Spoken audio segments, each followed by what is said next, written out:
오늘의 주요 뉴스입니다. 정부의 의대 증원에 반발하는 의사협회 비상대책위원회가 의료계 전체가 하나로 뭉쳐 투쟁에 승리하자고 조금 전 회의에서 밝혔습니다. 전공의들이 속한 병원에서는 수술과 외래 진료 일정이 연기되는 등 의료 대란 조짐이 현실화하고 있습니다. 국민의힘이 텃밭인 영남 지역을 포함해 네 번째 단수공천자 명단을 발표했는데 12명 중 11명이 현역이었습니다.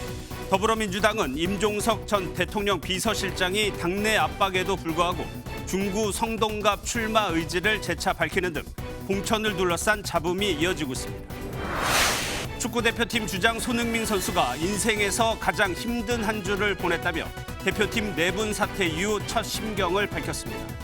논란의 중심에 선 이강인 선수에 대한 비판 여론이 커지며 광고 계약을 체결한 기업들에도 질타가 쏟아지고 있습니다. 오늘 새벽 전남 완도 해상에서 수천 톤급 화물선과 LNG 운반선이 충돌했지만 다행히 승선한 77명 모두 무사히 구조됐습니다. 열차 운행이 멈춘 서울 지하철 1호선 소요산에서 연천 구간의 복구 작업이 늦어지면서 주말 나들이객들은 큰 불편을 겪었습니다. 러시아 푸틴 대통령의 최대 정적으로 꼽히는 야권 정치인 알렉세이 나발리가 감옥에서 숨졌습니다. 갑작스러운 사망 소식에 바이든 미국 대통령은 푸틴에게 책임이 있다며 타살 의혹을 제기했습니다. 현장에서는 이미 의료 공백이 현실화하고 있습니다. 수술이 연기되거나 축소되는 일이 하나씩 나오고 있기 때문입니다. 가장 큰 변수는 인턴과 레지던트 같은 전공의들의 일괄 사직입니다. 그렇게 되면 병원은 정상적으로 돌아갈 수 없죠. 이른바 서울의 빅5로 불리는 대형 병원 상황을 저희가 취재했습니다. 이미 인턴 전원이 사직서를 제출한 병원이 있었습니다. 파업을 위한 준비를 마친 것으로 보입니다. 황재영 기자가 보도합니다. 국내 최대 병원 중 하나인 서울 아산병원의 인턴 131명이 어제 사직서를 작성해 취합한 것으로 확인됐습니다. 병원 측에 최종 제출한 건 아니지만 인턴 전원이 사직 의사를 표현한 셈입니다. 빅5 병원 전공의 2,700여 명의 대표들이 모레 사직서를 내고 20일 오전부터 근무를 안 하겠다고 방침을 정한 만큼 파업을 위한 준비를 마친 것으로 해석됩니다. 서울 아산병원 전체 의사 수에서 인턴과 레지던트 등 전공의가 차지하는 비율은 34%로 실제 파업 시 인력 부족 현상은 불가피합니다. 어제 기준 사직서를 제출한 전공의는 전국에서 235명으로 일부 업무에 복귀한 인원은 있지만 이번 주말을 거쳐 전체 숫자는 확대될 전망입니다.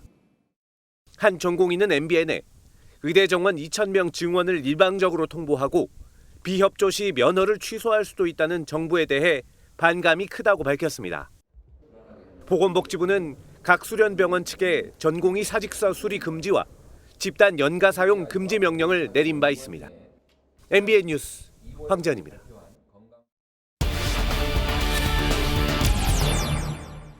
보신 것처럼 진료 공백이 더 확산하는 것인지 또 얼마나 길어질 것인지 살펴보겠습니다. 사회정책부 전남주 기자 나와 있습니다. 어서 오세요. 예, 우리가요 인턴과 레지던트를 전공이라고 부릅니다. 이들이 그렇게 중요한 이유가 뭡니까? 네, 대학병원에서 가장 많은 일을 하는 의사가 바로 레지던트입니다. 레지던트 1, 2년 차는 입원 환자를 맡아 차트를 작성하고요. 3, 4년 차는 수술방에 들어가서 수술을 보조하거나 작은 수술을 직접 집도하기도 합니다. 이 인턴은 여러 가지 진료과를 거치면서 실무를 익히고 환자의 체혈과 소독, 환자 명단 관리 등 다양하고 아주 많은 일을 합니다. 이 진료과마다 또 수술 종류마다 다르지만 큰 수술의 경우 마취과를 제외한 의사가 한 5명 정도 들어가는데 인턴과 레지던트가 없으면 진행이 어렵다는 게 의료계 설명입니다. 이 전공의 비율이 이제 40% 가까이 된다는 거고 오늘 비대위 첫 회의도 열었고요. 지금 병원의 분위기는 어때요? 네, 현재 병원들은 비상이 걸렸습니다. 하루에 200여 건의 수술을 진행하는 한 대형 병원의 경우에 다음 주 화요일부터 전공의들이 파업에 들어간다는 가정하에 주말을 포함해서 다음 주 월요일까지 환자에게 직접 수술 연기를 요청하고 있습니다. 또 입원하기로 예약된 환자들에게는 입원 일정 연기에 대해 설명을 하고 있고요. 이 또 다른 한 대형 병원 역시 오는 20일부터 교수와 전임의들이 최대한 근무할 예정이지만 인력 부족 탓에 입원이나 외래 진료 등을 미루고 있는 것으로 전해졌습니다. 예, 이렇게 의료 공복은 서서히 현실화되는 것 같고 문제는 이것이 얼마나 확산되고 장기화되느냐인데 전망이 좀 어떻습니까? 네, 그렇습니다. 이 당장 빅5의 한 병원은 전체 수술방의 50% 미만만 가동될 가능성이 제기되고 있습니다. 이 더 큰 문제는 사태가 장기화될 경우인데요. 전공의의 수련기간은 통상 3월 1일에 시작해서 다음해 2월 말에 종료됩니다. 이 레지던트들이 수료를 하고 나서 전임의로 넘어가야 하는데 전임의가 채워지지 않을 경우 결국 병원에선 남은 교수 등이 수술과 외래 진료를 담당해야 하는 상황이 올 수 있습니다. 이렇게 될 경우에 수술과 외래 진료가 평소에 20%에서 30% 수준으로 크게 하락할 것이라는 전망도 나옵니다. 예, 이런 상황에서 정부는 계속해서 강경책을 내놓고 있어요. 특별한 이유가 있을까요? 네, 일단 우선 여론이 의사들에게 우호적이지가 않습니다. 예. 또 의료계 집단 행동이 현실화되면 피해는 당연히 환자에게 돌아가게 됩니다. 보건복지부는 과거와 달리 단체 행동을 사전에 차단했고요. 사직서 수리나 연가 사용 금지 명령 등 이 과거와 달리 선제적 대응에 나섰습니다. 더는 의사단체에 끌려다녀서는 안 된다는 생각에 정부가 이런 카드들을 꺼내든 겁니다. 이 의사들은 정부의 일방적인 발표 이후 합리적이지 않은 명령과 또 협박성 발언에 크게 실망감과 배신감을 느끼고 있다고 밝혔습니다. 알겠습니다. 잘 들었습니다. 전남주 기자였습니다. 다음은 공천 작업이 한창인 정치권 소식입니다. 먼저 국민의힘은 오늘 12명의 단수 후보 명단을 발표했습니다. 이 중 현역 의원은 11명, 특히 보수 텃밭인 영남권 10곳 중에 9명의 현역 의원이 공천을 받았습니다. 현역 컷오프 명단은 발표되지 않았습니다. 이주율 기자가 보도합니다. 보수 텃밭인 영남권 첫 단수 공천 명단엔 친윤계 윤한홍, 정점식, 서울준 의원 등이 이름을 올렸습니다. 경남과 경북 지역에서만 현역 의원 9명이 단수 공천을 받았는데 경남에선 김기현 지도부에서 정책위의장을 지낸 박대출 의원, 수석 대변인을 맡았던 강민국 의원, 양산갑 3선 윤영석 의원, 초선 최영두 의원이 포함됐습니다. 원외 인사론 신성범 전 의원이 오늘 발표해서 유일하게 단수 공천을 받았는데 이 지역 현역이었던 김태호 의원은 당의 요청으로 양산을로 지역구를 옮겼습니다. 경북에선 사무총장을 지낸 이만희 의원과 이완영 전 의원의 공천 부적격 처리로 단수 후보가 된 정희용 의원이 공천을 확정지었습니다. 중부권에선 대전 동구의 비례대표 현역인 윤창현 의원이, 대전 유성을은 민주당에서 당적을 옮긴 이상민 의원이 단수 공천됐습니다. 영남권을 중심으로 현역 물갈이가 본격화할 거란 전망이 나왔지만 컷오프 명단은 발표되지 않았습니다. 무조건 물갈이 하는 게 아니고 지역구 관리를 진짜 철저히 열심히 하신 분들은 당연히 보상을 받아야 되는 거고 그렇지 않은 분들이 이제 교체 대상이 됩니다. 다만 단수 공천을 받지 못한 지역의 현역 의원 가운데 컷오프 대상자가 포함됐을 가능성이 큽니다. 단수 공천에서 빠진 경북 구미갑과 구미을은 모두 대통령실 출신 참모들이 도전장을 내민 지역구로 영남권에선 현역 의원들이 컷오프되지 않더라도 대통령실 출신 인사들과 대거 경선을 벌일 전망입니다. MBN 뉴스 이주율입니다. 민주당은 임종석 전 실장 공천을 두고 파열음이 이어지고 있습니다. 어제 저희가 임 전 실장이 서울 송파 갑 경쟁력 조사에 들어갔다고 전해드렸죠. 그런데 오늘 임 전 실장이 자신의 희망 지역구인 중구 성동 갑 출마 의지를 다시 내비쳤습니다. 이병주 기자의 보도입니다. 연일 지역 활동을 SNS에 올리고 있는 임종석 전 대통령 비서실장이 서울 중구 성동 갑에 출마하겠다는 뜻을 재차 강조했습니다. 지난 2012년 총선 시기 당의 분란을 수습하기 위해 지역구를 반납할 당시 당원과의 이별이 힘들었다면서 다시 당원과 지지자들에게 아픔을 드리지 않겠다고 말했습니다. 공교롭게도 글이 올라온 건 민주당이 해당 지역 경쟁력 조사에 추미애 전 법무부 장관을 포함시키고 임 전 실장은 송파 갑에 포함됐다는 언론 보도 이튿날입니다. 더불어민주당 후보 임종석 전 대통령 비서실장과 국민의힘 후보 박정훈 전 TV조선 앵커가 출마한다면 임 전 실장의 출마를 반대하는 당내 압박에 맞서 반격에 나섰다는 분석입니다. 당내 또 다른 유력 정치인인 이광재 전 국회 사무총장의 출마를 놓고도 잡음이 이어지고 있습니다. 이 전 총장의 경기 성남 분당갑 출마설이 계속되자 친명계 김지호 전 당대표 정무조정부실장이 출마 선언도 하지 않고 출마자처럼 한다며 불편한 심기를 나타냈습니다. 이 전 총장 측은 당의 결정을 따르겠다는 원칙 그대로라면서도 당내에서 나온 분당갑 출마 제안을 피하지 않겠다는 입장이라고 밝혀 추후 공천 결과에 관심이 쏠립니다. MBN 뉴스 이병주입니다. 더불어민주당이 주도하는 야권 통합비례 정당은 소수 정당과의 협상에서 진통을 거듭하고 있습니다. 녹색정의당은 참여가 불투명하고 진보당은 지역구 의석 배분을 요구하는 것으로 전해졌습니다. 강용호 기자입니다. 윤석열 정권 심판을 내걸고 민주당 주도로 추진 중인 통합비례정당이 창당에 속도를 내지 못하고 있습니다. 진보당, 새진보연합과 달리 야권의 한 축인 녹색정의당이 연합정당에 참여할지를 두고 여전히 당내 의견이 분분한 겁니다. 전체 61명의 전국위원 중 40%가량을 차지하는 녹색당 계열에 더해 정의당 계열의 일부 인사도 반대 의사를 밝히고 있는 것으로 알려졌습니다. 녹색정의당은 전국위원회 회의를 오늘 밤까지 진행해 참가 여부를 결정하기로 했는데 민주당은 마냥 기다릴 수 없다며 엄포를 놓은 상황입니다.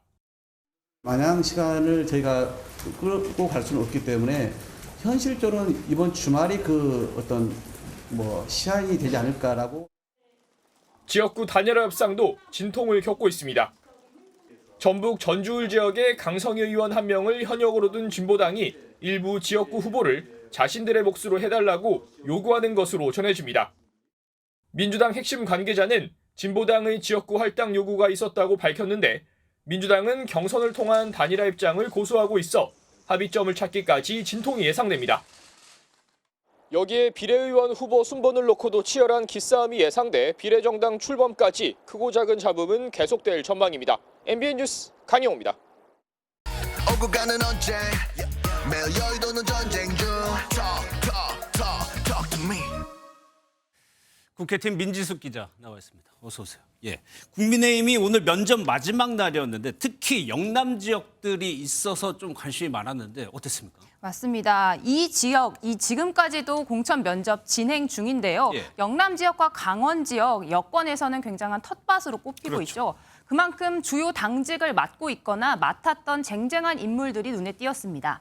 오랜만에 모습을 드러낸 김기현 전 당대표 면접을 마치고 나와서 이런 질문을 받았습니다.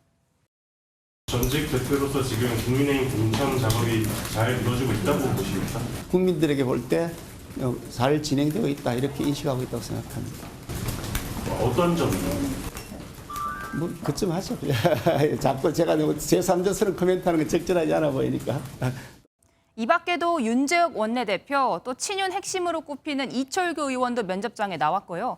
박근혜 전 대통령의 복심이죠. 유영하 변호사는 홍석준 의원이 현역인 대구 달서갑 면접을 받습니다. 예, 또 하나의 관심이 이제 다선 중진 의원들의 운명인데 이들에 대해서 오늘 압박 면접이 있었다는 얘기가 들리대요. 네, 대구 수성갑 6선에 도전하는 이 주호영 의원, 예. 민주당 중진들은 험지로 많이 가는데 희생할 생각 없냐 이런 질문을 받았다고 합니다. 이 4선 중진인 권성동 의원에게도 비슷한 질문 나왔는지 물었는데요. 이렇게 선을 그었습니다. 예.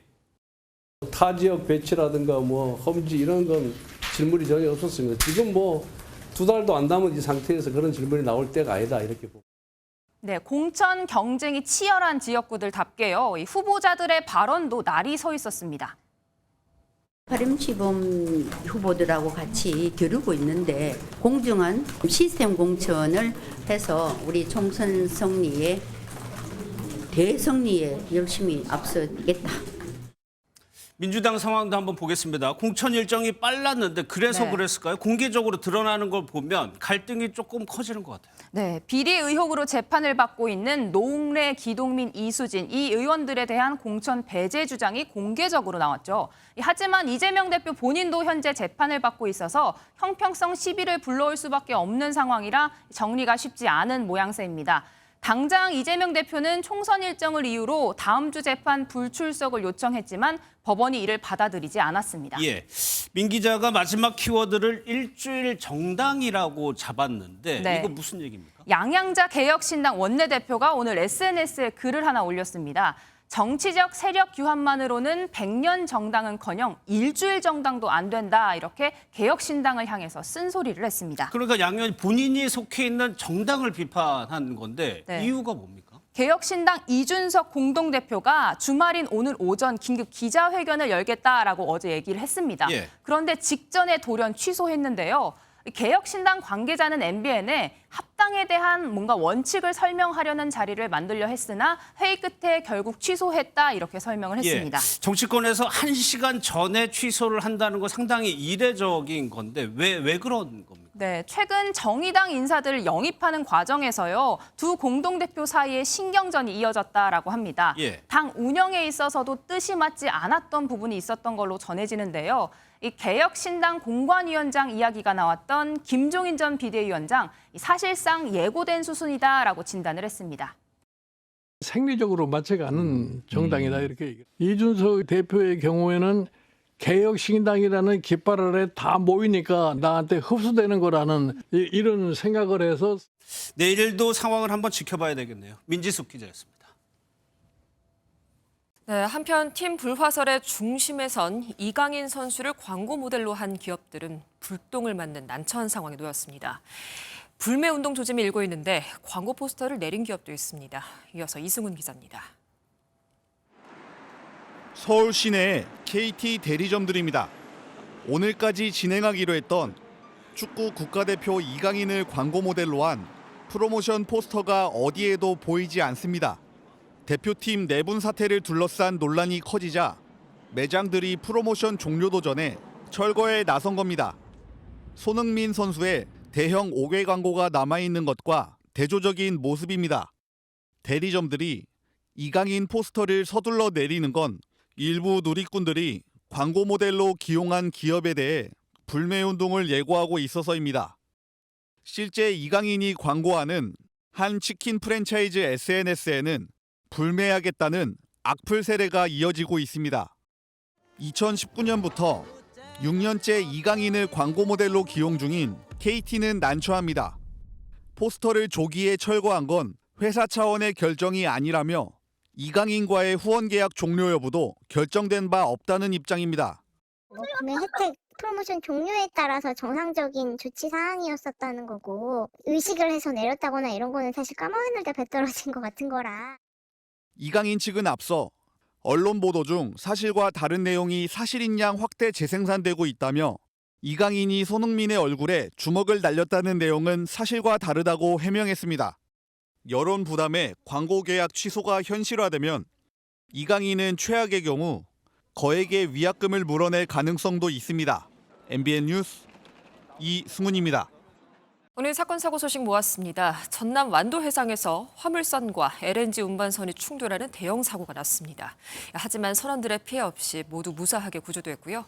경기 고양의 한 대학병원에선 화재로 대피 소동이 있었습니다. 박상호 기자입니다.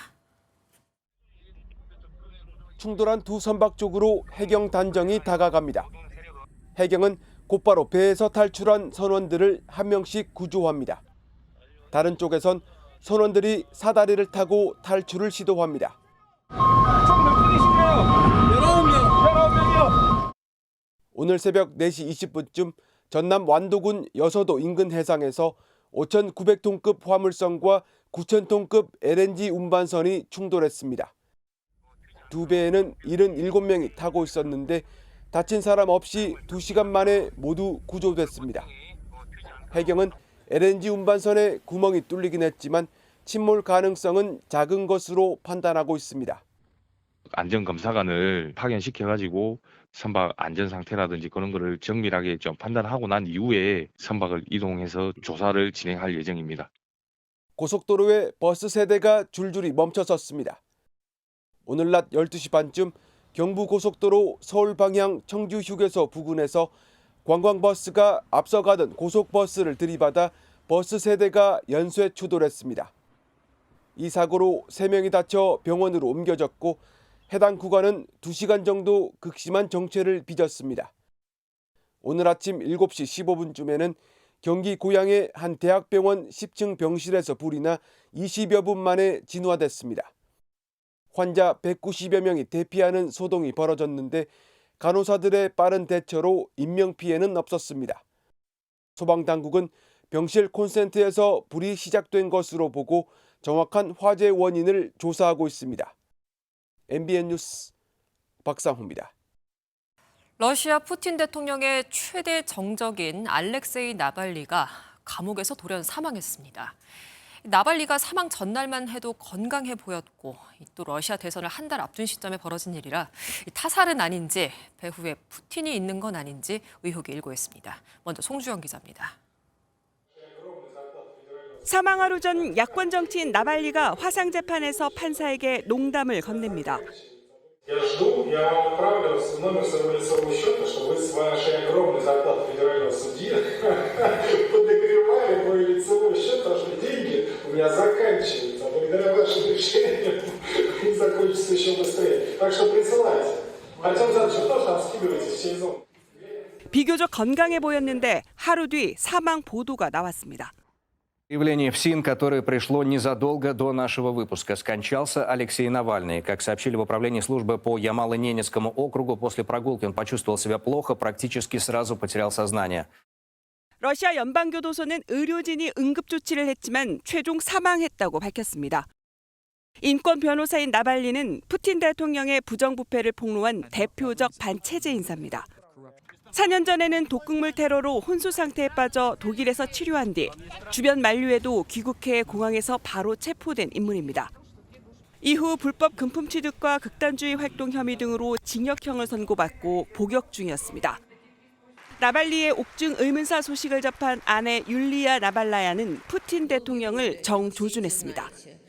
Я хочу, чтобы Путин, все его окружение, путинские друзья, его правительство знали, что они понесут за то, что они сделали с нашей страной, с моей семьей и с моим мужем ответственность. И этот день наступит очень скоро. 그동안 푸틴 대통령 정적이 의문사해왔던 점에서 타살 의혹이 제기되고 있지만 러시아 정부는 배우설을 강력 부인했습니다. MBN 뉴스 송주영입니다. 국제사회는 배우설을 부인하는 러시아 정부의 입장을 믿지 않는 분위기입니다. 바이든 미 대통령은 푸틴의 잔인함을 보여줬다면서 강력히 비판했고 유럽에서 열린 추모 집회에서도 푸틴은 살인자라는 똑같은 비난이 나왔습니다. 워싱턴에서 최중락 특파원입니다. 바이든 미국 대통령은 나발리 사망 소식 후 기자회견을 열고 푸틴 러시아 대통령을 향해 분노를 토해냈습니다. Putin is responsible for Navalny's death. Putin is responsible. What has happened to Navalny is yet more proof of Putin's brutality. 나발리가 암살됐는지 질문에는 정확한 정보는 아직 없지만 푸틴이 배후에 있다는 점은 분명하다고 밝혔습니다. We don't know exactly what happened, but there is no doubt that the death of Navalny was the consequence of something that Putin and his thugs did. 나발리 죽음과 관련해 러시아에 어떤 조치를 취할지는 여러 선택지를 보고 있다고 말했습니다. 나발리 사망에 대해 공화당 대선 주자인 니키 헬리 전 유엔 대사는 트럼프가 칭송하는 푸틴이 그랬다며 비판했습니다. 반면 트럼프 전 대통령은 입장을 밝히지 않았습니다.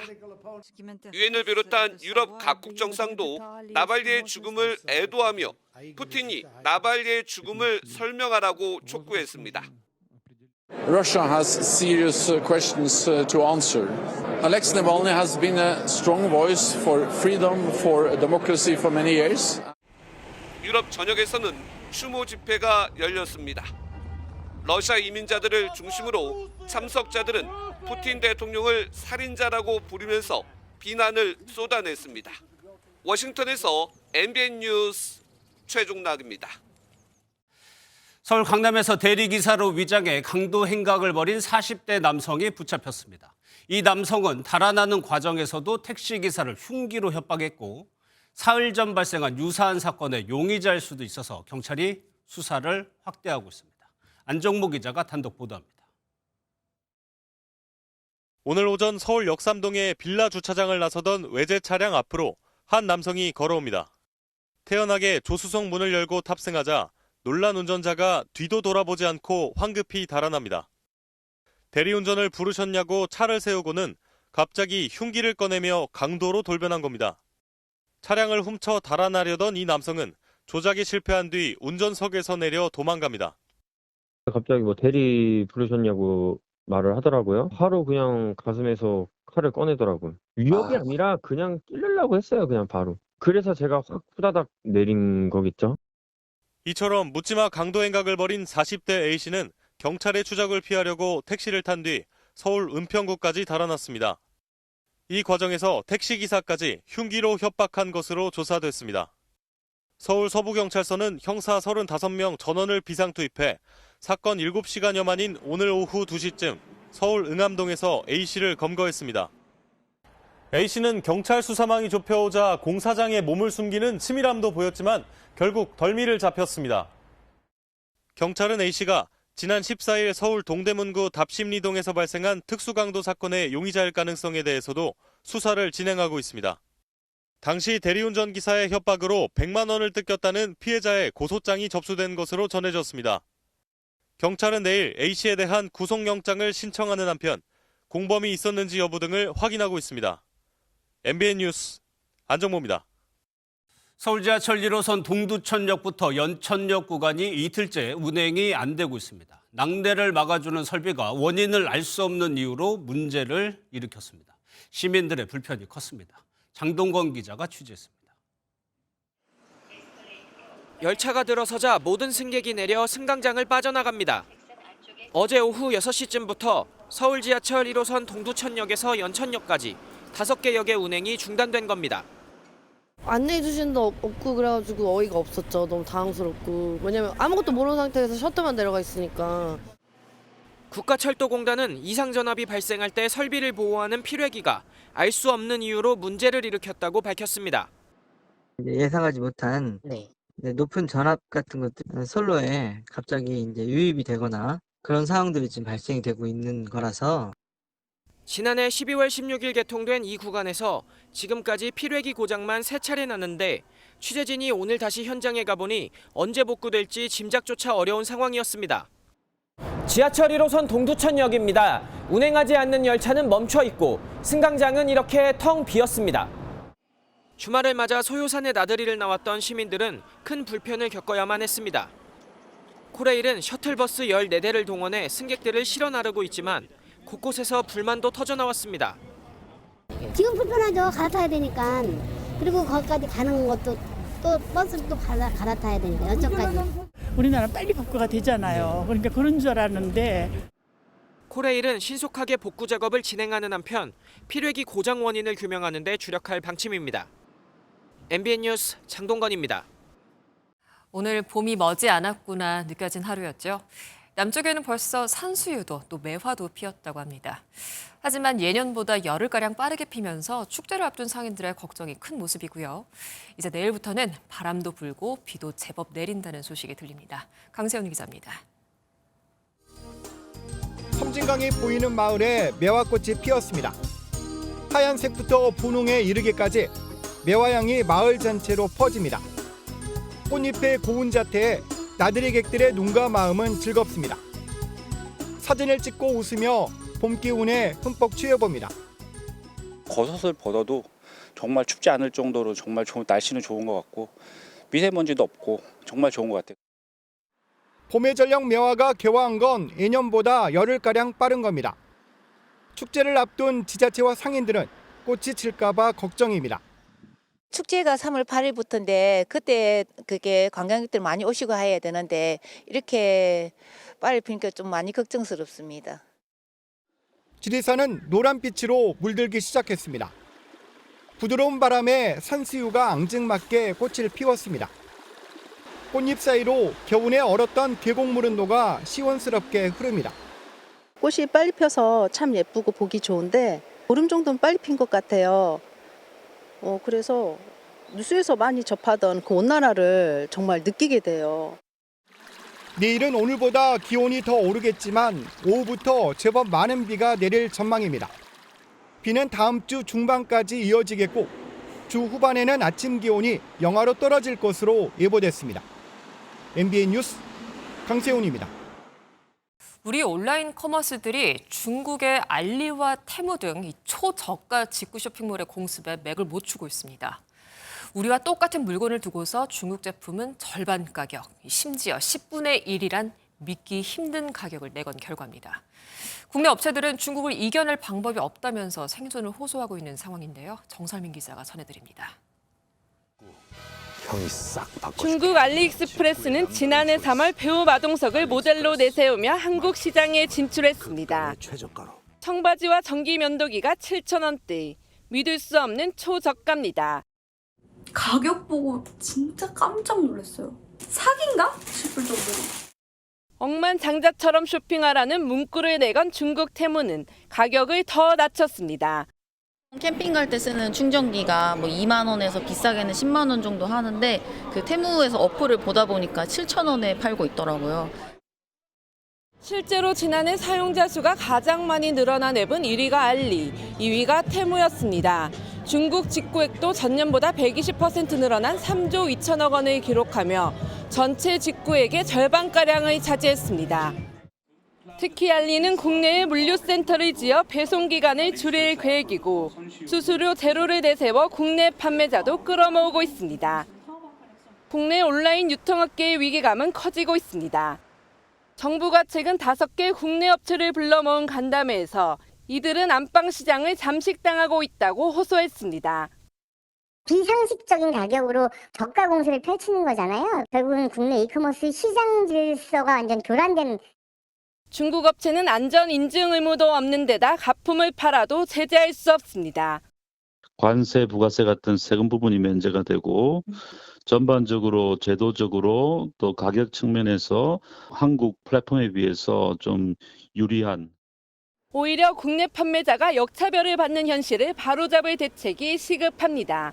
MBN 뉴스 정세민입니다. 미국의 대중문화에서 정치계 또 스포츠까지 영향력이 점점 커지는 팝스타 테일러 스위프트가 슈퍼볼 우승 축하 현장에서 총격으로 사망한 유족에게 1억 원이란 통 큰 기부를 했습니다. 남자친구가 우승팀 선수인 터라 그런지 기부 소식도 더욱더 관심을 받고 있는 모습입니다. 권영봉 기자입니다. 슈퍼볼 우승 축하 행사가 끝난 직후 발생한 총격 사건으로 당시 현장에서 숨진 엘리자베스 로페스 겔번. 두 자녀와 22년을 함께 해온 남편이 있는 한 가정의 어머니이자 아내였습니다. Everybody started running. There was screaming. We didn't know what was happening, but this day and age when people run, you run. 초유의 총격 사건으로 슈퍼볼 우승의 환호가 충격으로 바뀐 가운데 세계적인 팝스타도 함께 슬픔을 나눴습니다. 테일러 스위프트는 기부 사이트에서 두 차례에 걸쳐 10만 달러, 우리 돈으로 약 1억 3천만 원을 희생자 유족에게 전달했습니다. 스위프트는 엄청난 상실에 깊은 애도와 조의를 보낸다며 사랑을 담아 테일러 스위프트란 위로의 메시지도 남겼습니다. 스위프트의 남자친구 트래비스 켈시는 캔자스시티 치프스팀 소속 선수로 총격 사건 당시 축하의 주인공이었습니다. 현장에 있던 켈시도 일어난 비극에 가슴이 아프다며 축하를 위해 왔다가 피해를 본 모든 분께 위로를 전한다고 유감을 표했습니다. MBN 뉴스 권용범입니다. 쾌청했던 오늘과 달리 내일은 전국에 차츰 비가 내리겠습니다. 이번 비는 오전에 제주를 시작으로 밤이 되면 그 밖에 전국으로 확대될 텐데요. 이 비는 모레인 월요일까지 이어집니다. 양도 상당하겠는데요. 제주에 30에서 많게는 150mm 이상, 전남과 경남 지역에 30에서 많게는 100mm가 넘는 많은 비가 내리겠습니다. 서울을 비롯한 중부지방에도 20에서 60mm의 비가 예상됩니다. 특히 내일 밤부터는 제주와 남해안을 중심으로 비의 양도, 강도도 강해지겠습니다. 동시에 바람도 강하게 불어서 시설물 피해 없도록 주의하셔야겠습니다. 자세한 지역별 내일 기온입니다. 내일 중부지방 아침 기온은 서울이 3도, 춘천이 영하 2도로 출발하겠고요. 낮 기온은 대체로 15도 안팎까지 오르겠습니다. 남부지방도 전주가 17도, 부산은 16도까지 올라서 전국적으로 오늘보다 3에서 7도가량 높아 포근하겠습니다. 다음 주에는 전국 곳곳에 비나 눈이 자주 내리겠고요. 이 비와 함께 기온도 차츰 낮아질 전망입니다. 내주셨습니다. 봄이 성큼 다가왔습니다. 국립세종수목원에 핀 봄꽃들 보시면서요. 봄 기운 한껏 느껴보시기 바랍니다. 저희는 내일 다시 찾아뵙겠습니다. 고맙습니다.